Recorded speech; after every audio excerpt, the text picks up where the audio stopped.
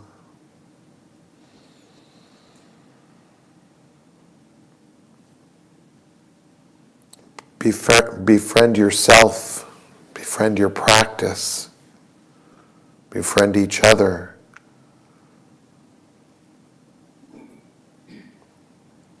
We all want and need the same things.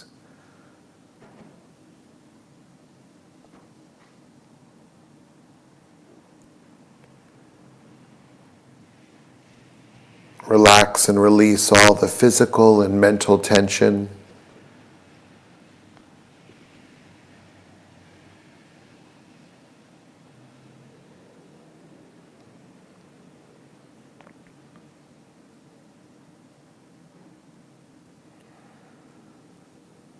Focus your attention on your inhalation and simply relax on your exhalation.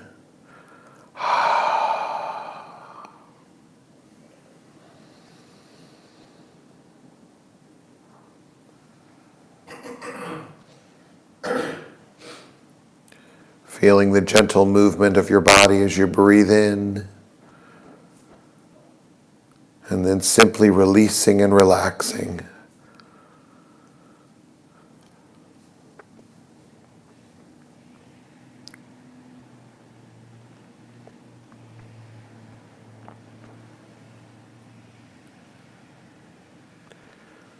We're taking off this straitjacket of habitual and neurotic tendencies and preoccupations. Just letting everything come and go, come and go. Letting everything just be.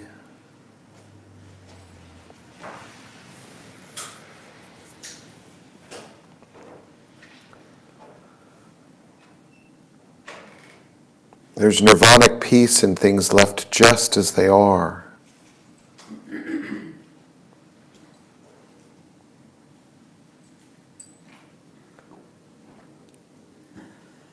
So let yourself just be at home and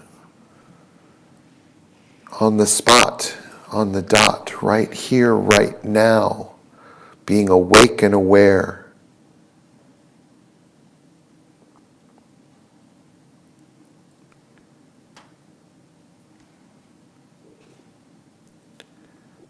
Seeing through all of the illusions of our habitual tendencies. And just simply resting.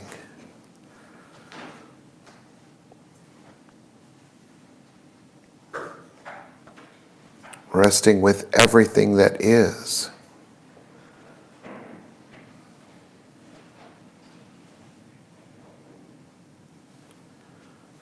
And remember, as we sit, there's nowhere else to go and nothing else to do. Nothing to fix, nothing to fabricate, nothing to manipulate. Simply just watching our breath.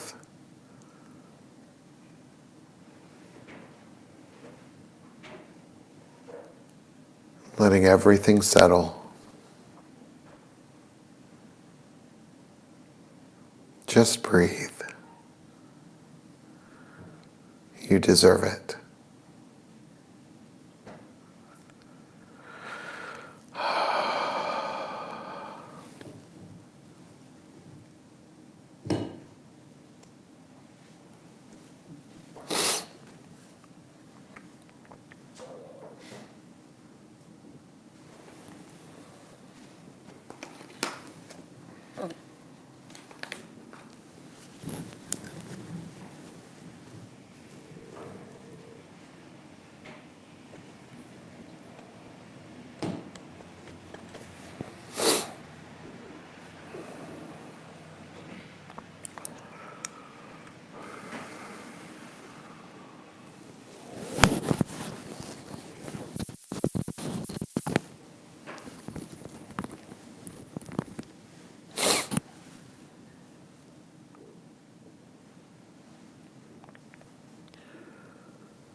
Om Mani Padme Hum.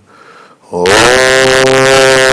Mani Padme Hum. Om Mani Padme Hum. Om Mani Padme Hum. Om Mani Padme Hum. Om Mani Padme Hum. Om Mani Padme Hum. Om Mani Padme Hum. Om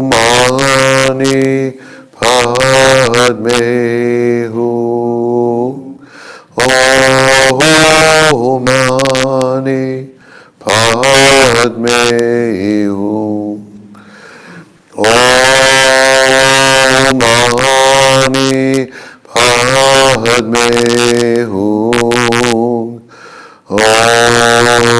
Om Mani Padme Hum.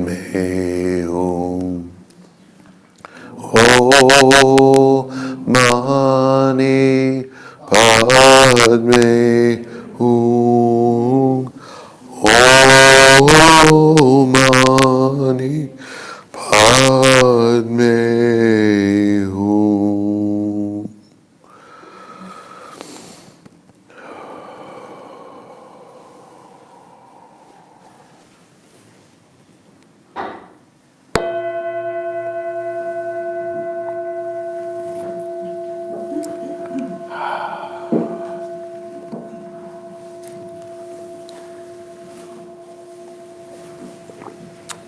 Are y'all cold? I'm freezing. Melissa, would you, behind you on that, hey Melissa, behind you on that thing by the door, would you push that up like a degree or two? No, it's on the other side. Oh, the thermostat.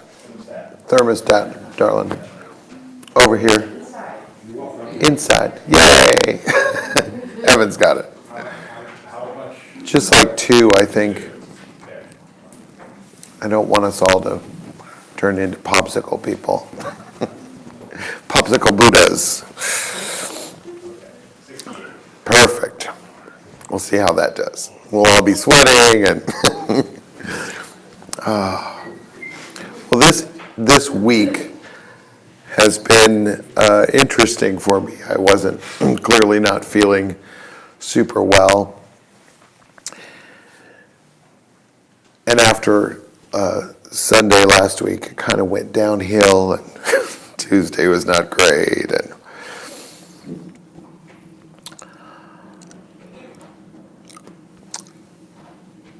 the process of being sick was a practice for me this week. I definitely felt that need to just sort of abandon all things that I had been doing that seemed like self-nourishment and self-care, throw all of that out the window and just be a little bear and whine and take every pill that was in the medicine cabinet. I'm sure that'll work, or the combination of that and that'll work. And I decided that I wasn't going to do that.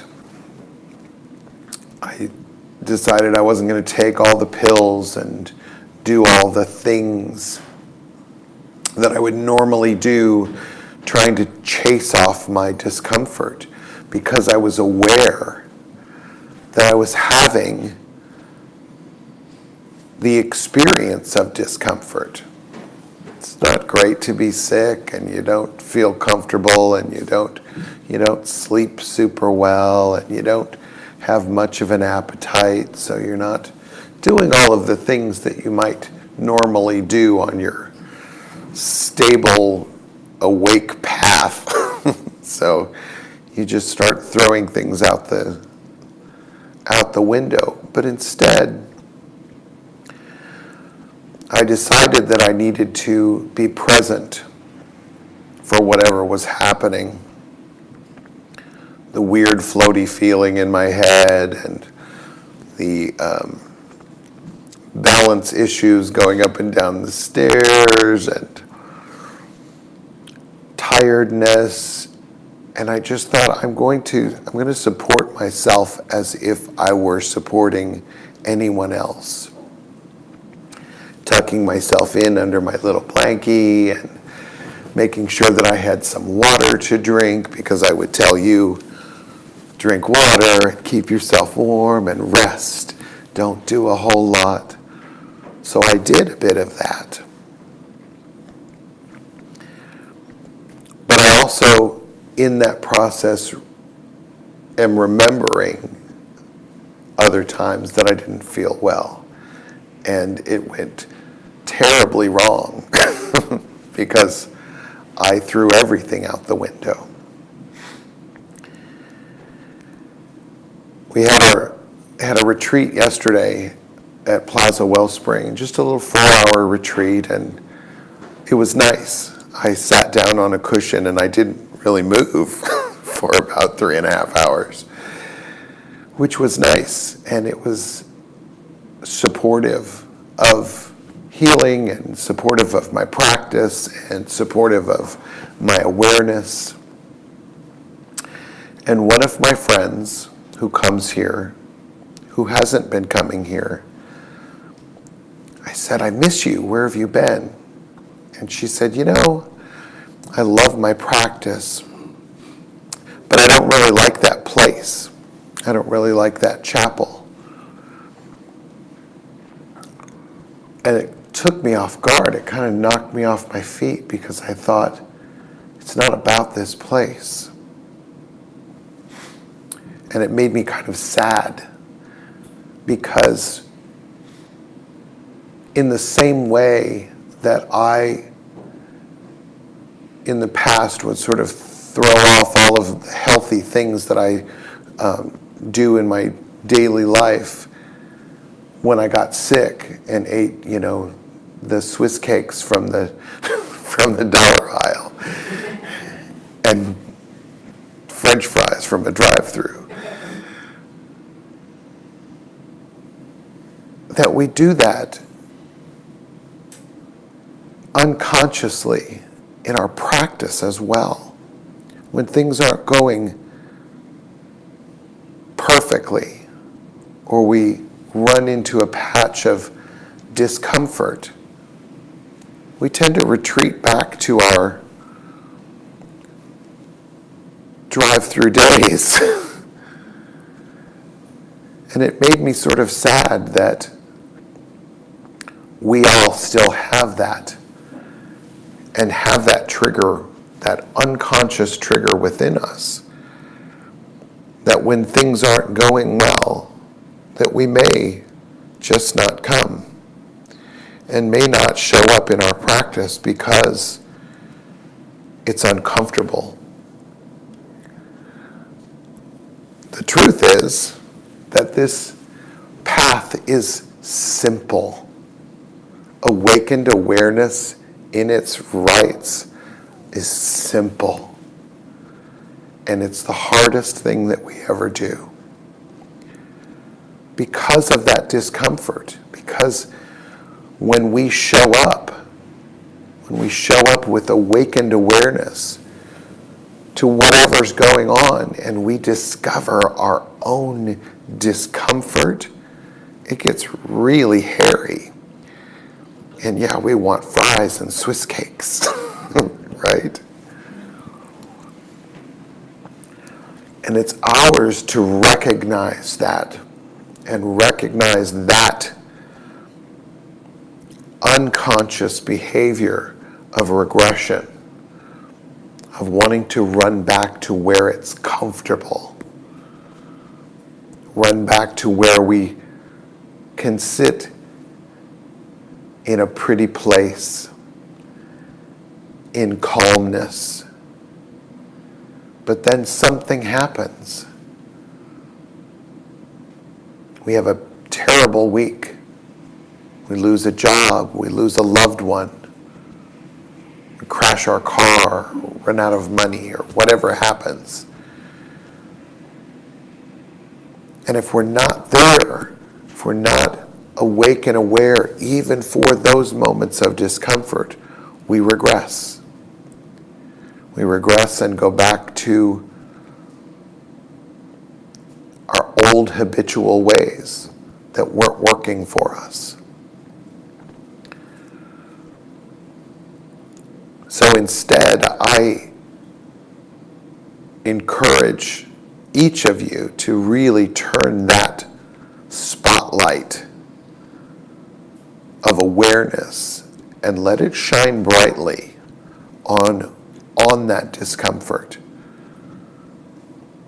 It's when we address that discomfort, label it as discomfort, acknowledge the discomfort, that we are able to release it. And not that we won't feel uncomfortable again, but it's that habitual pattern of unconscious suffering that happens when we're not awake and aware that it's happening, that draws us in and does us no good.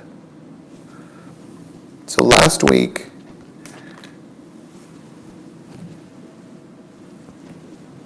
we read that Lama Suryadas said life is fragile, tenuous, challenging, and miraculous. Handle with prayer, he says. Recognize the true nature of reality. That reality includes our unconscious patterns around our discomfort. What are we distracting ourselves with when we run into that discomfort and we try to get away from that? We talked about simplifying your intention and refining your heart and your spirit. He said you're far more beautiful than you think.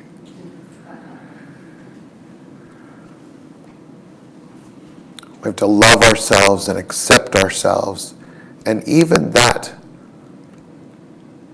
which is painful. It is part of our experience. We won't eradicate it by hiding it. We can soothe it with awareness.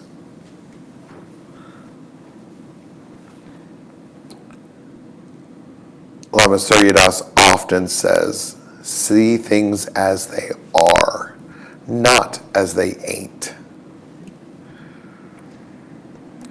Reality is not what it's cracked up to be.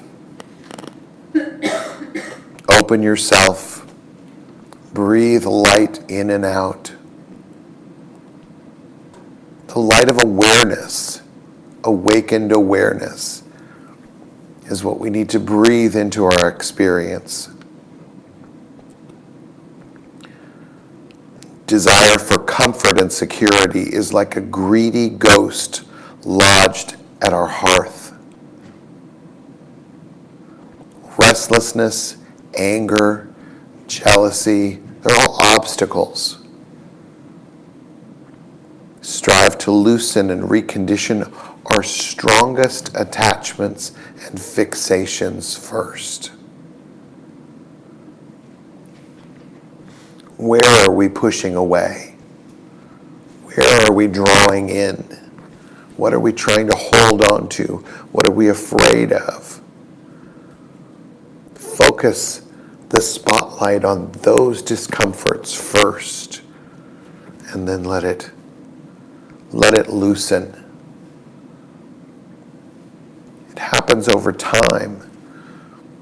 That continual awakened awareness will allow us to remove that straitjacket of neurotic tendencies and preoccupations, because we're awake and aware that they're happening.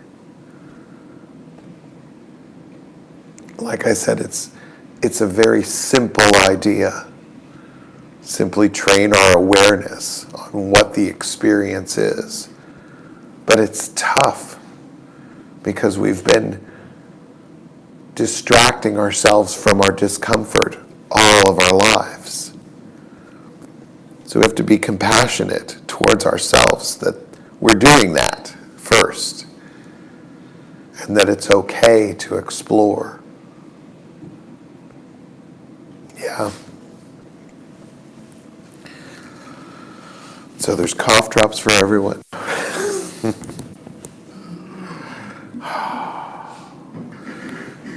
Our Foundations of Buddhism class is ending this Tuesday. And then we go into our 3-week exploration of refuge. I've still yet to glue my teacher down with a date for a refuge ceremony that will follow that, but it should be forthcoming. I think he's been out of town this week, so I will hold him down and get a date. And if you're thinking about taking refuge is really a process that is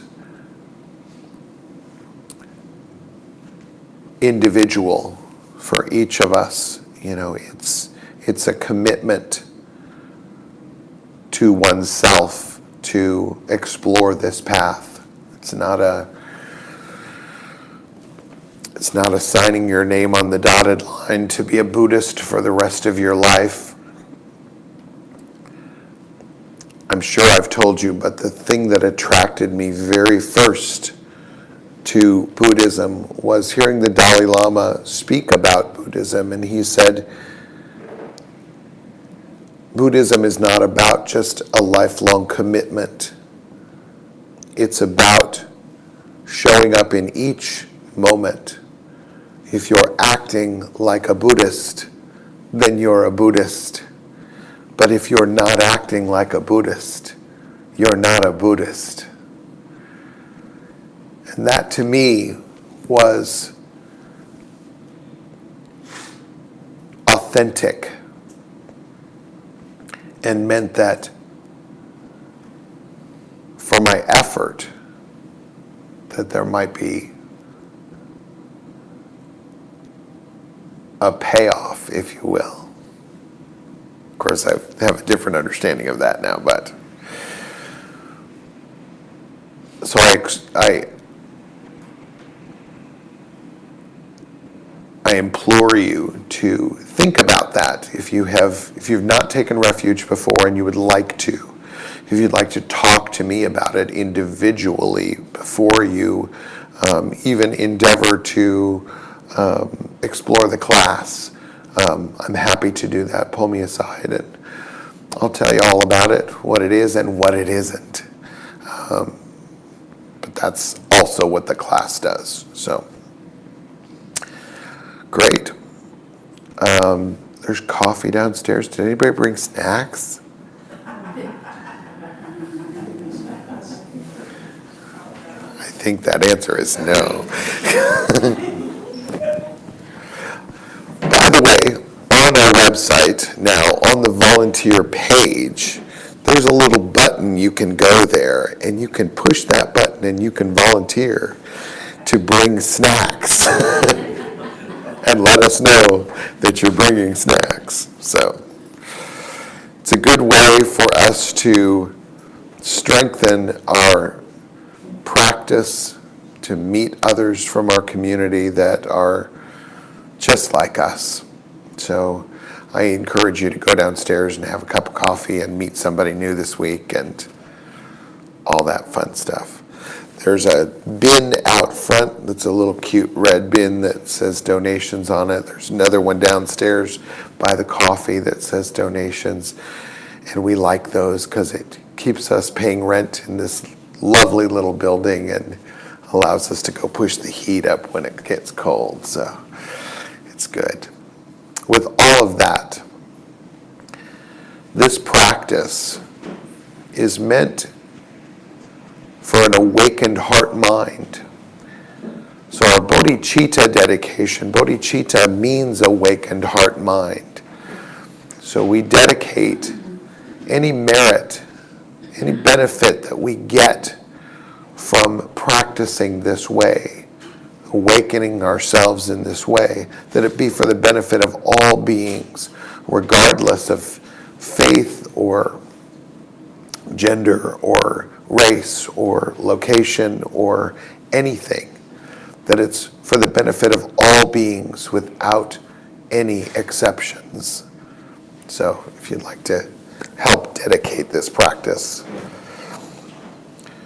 May the pure, brilliant sun of bodhicitta dawn in each and every heart and mind, dispelling the darkness of suffering and confusion unstoppably until all are illumined and awakened.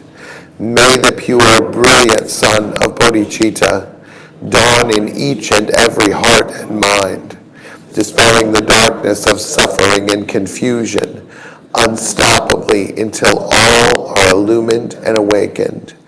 May the pure, brilliant sun of bodhicitta dawn in each and every heart and mind, dispelling the darkness of suffering and confusion unstoppably until all are illumined and awakened. Body, speech, and mind directed toward awakening and for the benefit of all beings without exception.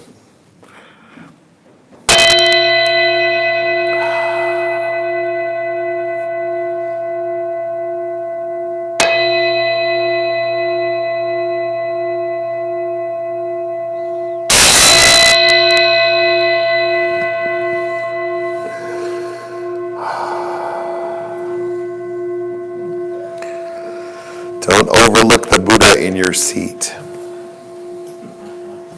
Have a great week, everybody.